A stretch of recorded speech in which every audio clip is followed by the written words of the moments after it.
Hey guys, so this is our digestive system part 2. So last time we stopped by looking at the digestive system in terms of the order of food passing through the alimentary canal. We took a look at the accessory glands. We observed the 4 layers that surrounds the digestive system, and we also take a look at some of the accessory glands in the mouth, which includes your teeth, salivary gland, and the tongue. Now we're moving on to the throat. Throat, also known as pharynx, it is made up of 3 parts in reality, which is the nasopharynx, oropharynx, and laryngopharynx. But in this case, the only parts that we have that we're concerned about, sorry about that, guys, we're concerned about would be the oropharynx and laryngopharynx. The food the food does not go through the nasopharynx. So when we're looking at the oropharynx would be the opening that is located right in the back of the mouth. So this region right here would be your oropharynx, and then going down around this region would be your laryngopharynx. The type of cells that is lining the oropharynx and laryngopharynx would be your stratified squamous epithelium, which is basically the same type of lining we have inside our oral cavity. In terms of the next part of the digestive system, which is the esophagus, one of the most important things that you need to know for that is that it is continues further or after the diaphragm and connects to the stomach. The most important microscopic anatomy of the esophagus is that it does have the 4 layers, of course. The lining of the esophagus is still a stratified squamous epithelium with the goal of protection. So you know, basically, if the food is going down your throat, you don't want it to scratch and destroy any lining of the alimentary canal. There is mucus lining in terms of you want to make sure that the food as it goes down the esophagus is well lubricated. Now, one of the very specific characteristics of esophagus is the fact that it has both a skeletal muscle as well as a smooth muscle as we go through the length of the esophagus. So on the 1/3 superior of the esophagus, the only type of muscle you find will be skeletal muscle. As you go farther down, about halfway through, your muscle is doing a transition from a skeletal to smooth muscle. And the last 1/3 of the esophagus is made up of purely a smooth muscle. And the way I tell my students to think about this is when you're trying to swallow your food down your esophagus, at some point you can kind of swallow your food and it moves slowly down the esophagus. But sometimes it doesn't matter how much you're trying to push the food down or swallow the food, it's harder. And at some point you just won't be able to swallow it regardless of how hard you're trying. So literally that depends on the part that the food is stuck at. So if it's stuck on the first part of the esophagus, you have the control over the skeletal muscle, and by contracting these muscles, you can push the food down. However, if it's farther down, then you will have a difficult time moving that because the muscles become smooth muscles, and the transition causes the loss of voluntary control. Lastly, in terms of esophagus, the most external layer is actually adventitia, which means basically serosa layer that is missing the epithelium lining.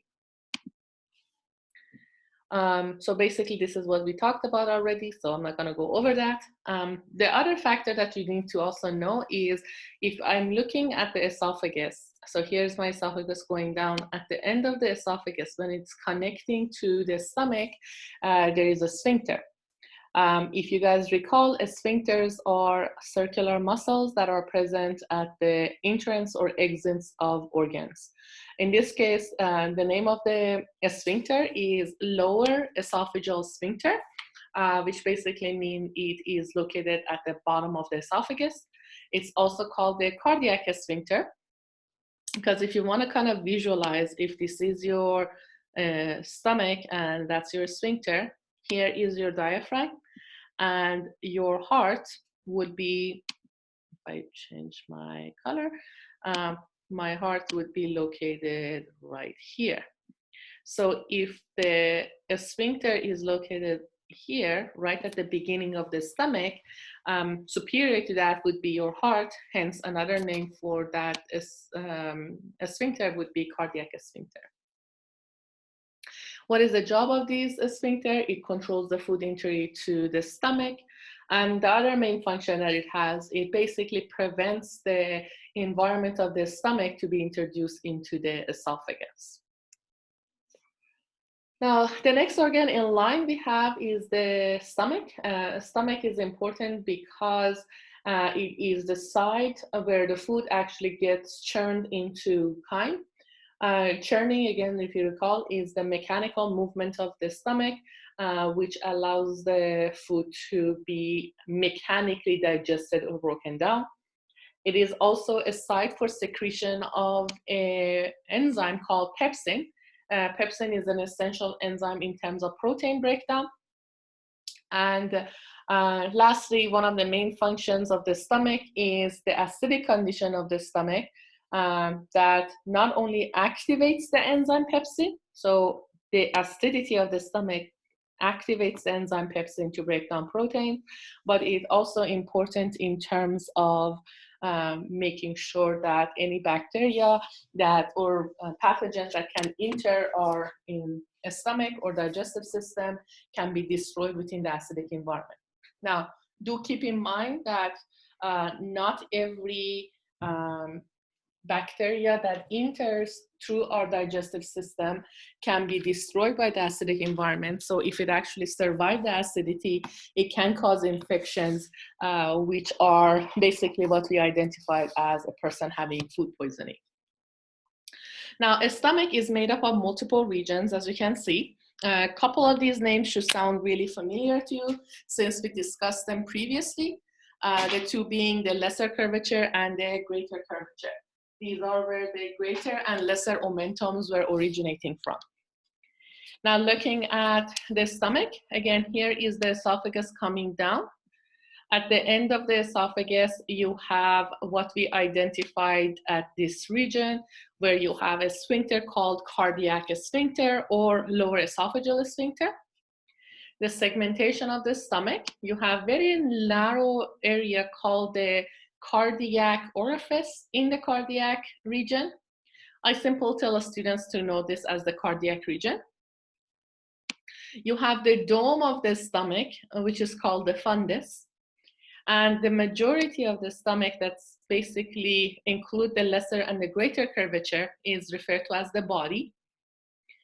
And the last part of the intestine, stomach, which kind of narrows down and forms this funnel shape, is called the pyloric or pylorus region.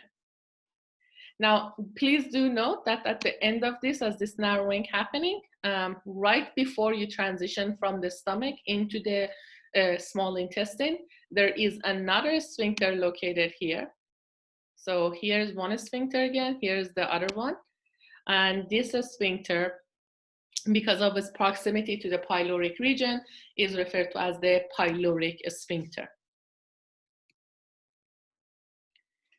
So here is another picture just to kind of a review of what we just discussed. You have the fundus, you have the cardiac region, you have the body, the narrowing at the end, the pyloric. Here you can see the narrowing in terms of the sphincter, that's your pyloric sphincter, and the connection to the first part of the small intestine, which is better known as duodenum. Now, a couple of other characteristics of the stomach we mentioned previously is that the muscularis externa, which is the third layer of muscle, is made up of 3 rather than just 2 layers of a smooth muscle. The typical organ will contain the longitudinal and circular layer of muscles. The additional layer only present in the stomach would be referred to as oblique muscles. Oblique muscle is the most inner layer of muscles you see right here. So here's your oblique, here's the circular, and the top layer or the outermost layer is the longitudinal muscle. What you also see internally are these folds that are referred to as the rugae. So imagine when your stomach is empty, these folds are together and they make the stomach relatively small. Typically we say about half a liter, which is the size of a small water bottle. Now, as you consume food, as the food enters the stomach, these folds start to open up, and as they open up, they allow the stomach size to increase. So you can fit up to about 4 liters of volume inside the stomach, which is 8 times the size of the normal empty stomach. So these folds basically, or these rugae, allow the stomach to increase its capacity as needed. Here is what we already discussed in the previous pictures. The 2 sphincters associated with the stomach. The first one between the esophagus and the stomach is either cardiac or lower esophageal sphincter. And the one that is at the end of the stomach connecting to the duodenum is the pyloric sphincter, which is also known as the gastroduodenal sphincter. Break down the word for yourself if you think it's difficult. The word gastro implies stomach, duodenal implies your duodenum, which is the first part of the small intestine. And again, remember the word chyme implies that the food that you ate has undergone the process of churning, which is basically the movement of the stomach that allows for the mechanical digestion of the food. Now, going into a little bit more detail about the microscopic anatomy of the stomach, we do have various types of cells inside the stomach referred to as gastric cells. Each of these cells have major functions in terms of the capacity of the stomach. The first one is referred to as the mucous neck cells or goblet cells. These are the cells that are responsible for production of a mucosal lining or a mucous membrane. So if you look at the stomach, the inner aspect of the stomach wall is lined up with a thick mucous lining. What is the goal of having this mucous lining? It ensures that the acidic environment of the stomach and the presence of enzymes such as pepsin are not actually destroying the stomach and causing damage to the underlying tissues. The other type of cells that you have, which is depicted in these blue structures on the side, are referred to as the parietal cells. Parietal cells create 2 essential components. One is hydrochloric acid or HCl. HCl is basically what makes your stomach acidic. And again, just kind of recall of what we talked about earlier. Why do I want the stomach to be acidic? It's because it first helps me activate the enzyme pepsin, and it also kills bacteria that enters the digestive system through your mouth. The second component the parietal cells produce is referred to as the intrinsic factor. Intrinsic factor doesn't really do anything for the stomach itself. Rather, it goes to your small intestine, so it continues down your digestive path, and is essential for absorption of what we identify as vitamin B12 through the small intestine. So if your stomach fails to produce parietal cells, you can become B12 deficient because you lose the ability to absorb that in your small intestine. The next type of cells we have, which is very frequent, is the purple cells you see on the side. These are identified as chief cells. The goal of chief cells is to produce an inactive version of the enzyme pepsin, which is referred to as the pepsinogen. Again, recall the information.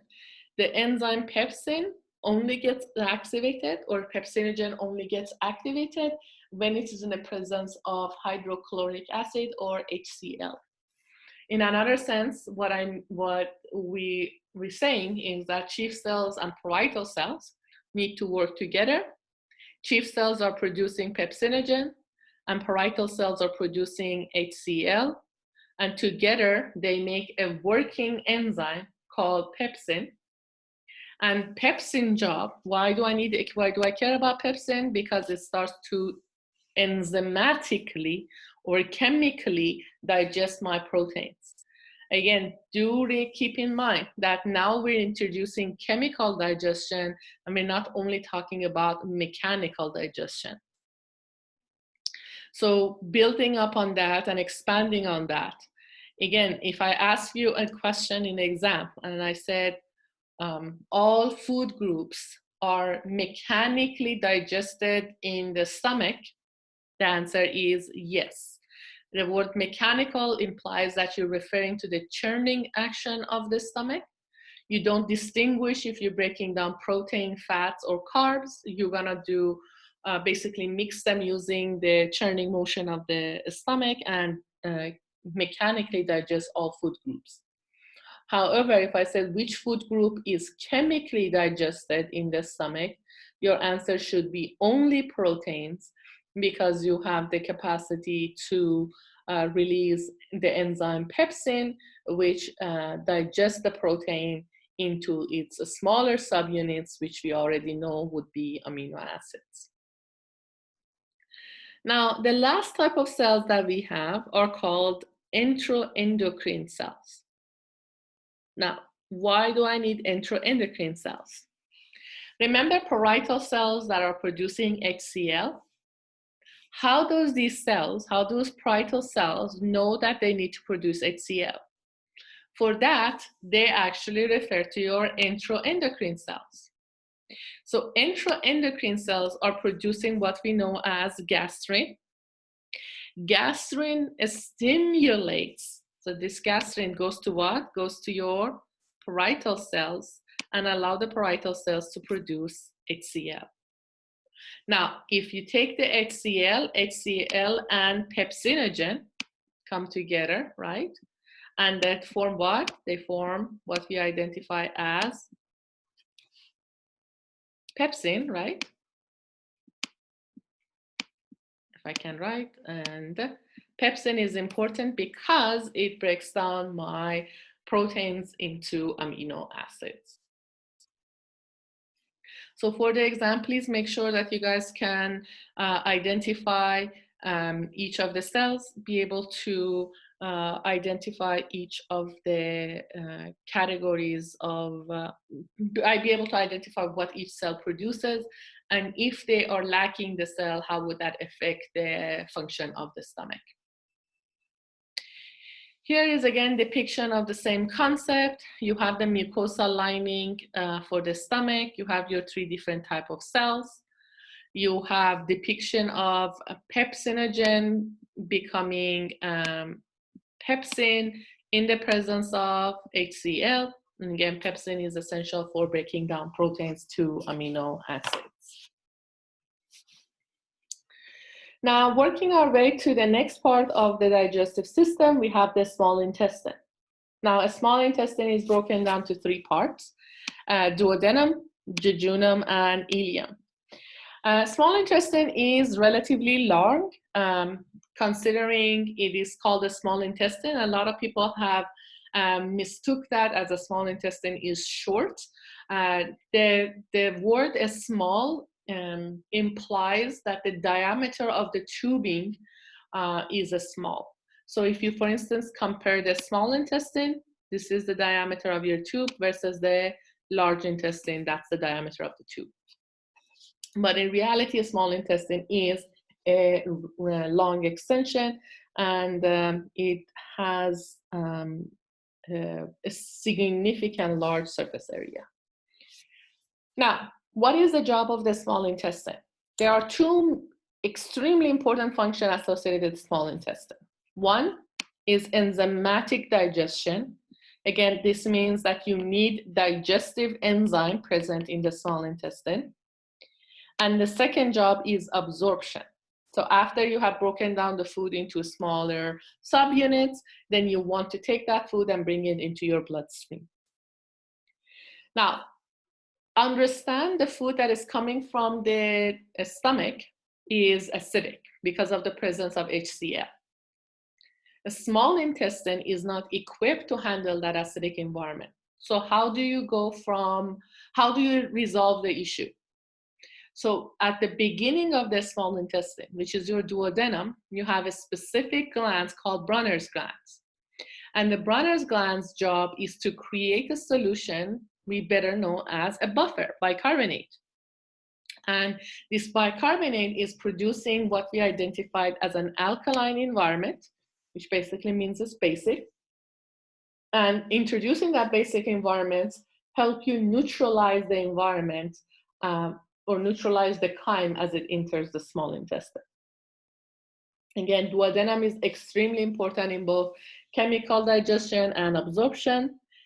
Same applies to jejunum and ileum. Now, please do note that ileum also has a specific lymphatic patches or structures. These are called Peyer's patches.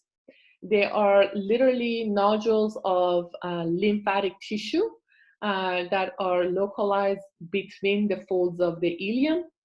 And their goal is to provide a level of immunity within the digestive fold. Here is the depiction in terms of the length and the breakdown of the three parts of the small intestine. Again, notice duodenum is relatively short.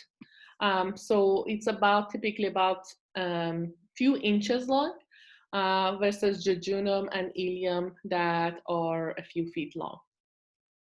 So jejunum is right after the duodenum, and the last part of the small intestine is ileum.